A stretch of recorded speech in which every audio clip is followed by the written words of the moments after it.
Margaret Kuhlman of Soul Astrology. So this new moon is in Gemini, and you can see that not only the sun and moon are there, but also further through Gemini is Mercury and Venus conjunct. Throughout this lunar month, Venus will be retrograde. The emphasis seems to be on getting up to date in our relationships. This means having to go through all the old stuff, that the old stuff keeps rising up. But that with Mercury conjunct and in Gemini, which is so flexible and light, we will have the capacity, the ability to speak about these old things without the same angst, without the same intensity that perhaps created the problems in the first place. So it's a really good month for re-establishing contact, which is perhaps a funny thing to say in this lockdown time, but also may be appropriate. If the lockdown where you are is lessening, maybe there will be more close relating. 2 meters is not so far. The thing which stands out from this position of Mercury and Venus is the square relationship to Neptune, that red line. It's exactly 90 degrees. In a natal chart, that square to Neptune would suggest a person who was aiming for the most positive in any relationship situation, and thereby opening themselves to disappointment. In the chart for all of us, I think it's a suggestion that perhaps we don't make assumptions too quickly, that we don't judge before we know, because in all probability we'll only be getting half the picture in the first place. So what rises for me this month is the feeling that it's the listening side of Gemini we need to be paying attention to. Gemini listens. I think the opposition between Gemini and Sagittarius is fun if we imagine the jigsaw puzzle of life, that Gemini is the one that goes picking up the pieces and saying what they are, while Sagittarius puts them together to make the picture. So listening is a really good side of Gemini, very necessary and useful. And of course it's only by listening that you learn someone else's language. Then you can communicate what you want to say in a way that they can understand. So this month perhaps is, in terms of communication, is about listening, finding out as best you can the truth of what's out there. And people who are not doing that will be the ones who hold to their opinions, their ideas, as though they are absolutely right, and they don't listen at all. And therefore, with that square, they're likely to find themselves wrong. The sun and moon themselves have got a beautiful trine aspect to Saturn, that blue line going to Saturn at the very beginning of Aquarius, where our sense of rules and correctnesses is having a look at how things might be organised in the future to work rather better for everyone. Saturn will be going back into Capricorn at the beginning of July and will remain there until mid-December. So we're not finished with the need to change the way we live. Just before this new moon, in the last week, the run-up towards it, the Sun has been trining Pluto and Jupiter.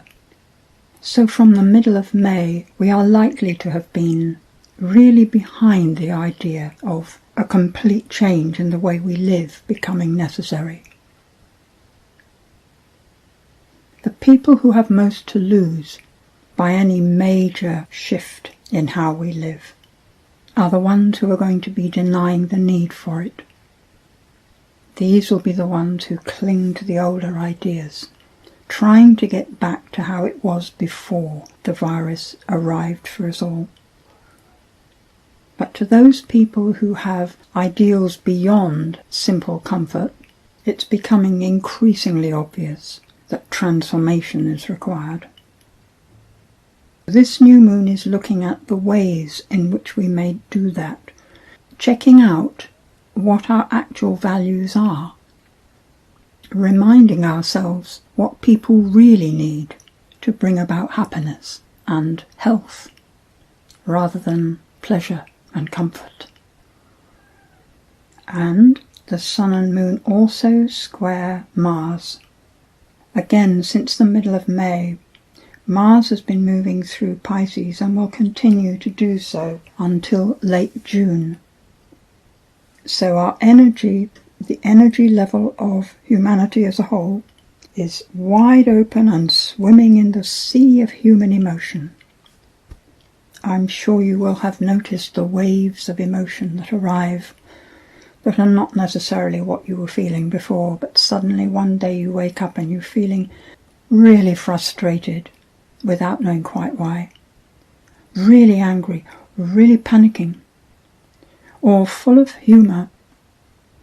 The moods flow over us. So it becomes more and more important to be able to see separately from your emotion, to perceive that the emotion is a flowing through experience, rather than something you grip onto and look for a reason. We are really being encouraged, I think, to develop that ability to stand apart from our emotions in just one small place in yourself, if you can find that, in order to recognize that emotion is not a thing, it's a flow of energy. And that energy has a particular vibration, a particular colour, however you want to see it, has a particular effect on the organs of the body. But an emotion is not a thing to hold on to and to say it looks like this because of that. That's not helpful. At the full moon, and from then on perhaps, I think this waves of energy thing that's happening to us all is stronger as Mars reaches Neptune, because Neptune dissolves boundaries anyway. But what it also is giving us is an opening in our own field to whatever we want to tune in on. So you can tune in on the fear and the pain and the predictions of disaster in the future, but that doesn't help your body to feel healthy. It doesn't help your state of mind. You can also tune in on the spiritual level. You can tune into your own self, your sense of being a being in the world, being in your body. A body that without your being in it is a dead thing. With your being in it, it's a wonderful instrument for all kinds of things, especially relating. And with that retrograde Venus near the Sun, this relating, learning what relationship really is, how to be in relationship, to share, is very emphasized. So rather than being at the effect of these waves of emotion, if we can tune in on the light that we have, that we know, and allow that to flow into the waves so that we change what everybody is receiving. And beautifully, of course, the full moon itself is over in Sagittarius, making sense of things, putting the pieces together to see the bigger picture. Also at right angles to the Mars and Neptune, of course. We need to take really good care that we don't get pulled into the negative flow, that we bring ourselves into our own space and the space that opens to the light, and bring that light into the flow for everyone else. Mercury has a sextile to Uranus, which gives us that possibility of standing clear. even though the Mercury is in Cancer, which of course is very emotional of itself, it's about caring. And at right angles to Chiron in Aries, it's a recognition that you can't just care for yourself. It doesn't work. Stand clear by all means, but not so that you can be comfortable, rather so that you can see. Just a taste of the next new moon, a solar eclipse. Total, the sun will still show round the edges, not visible to all of us, because it would need to be daytime, and more about that when we get there. But it will be a very important statement of time, because it happens exactly as the sun is at its furthest north that it gets, the solstice point, as it moves from Gemini into Cancer. Back to this new moon in Gemini, trining Saturn, who is beginning his Aquarian lessons to us. Tune in, remember the best that you are, the wholeness that you are, and the light that we swim in, which is far, far beyond any dark shadows that come our way. Thank you.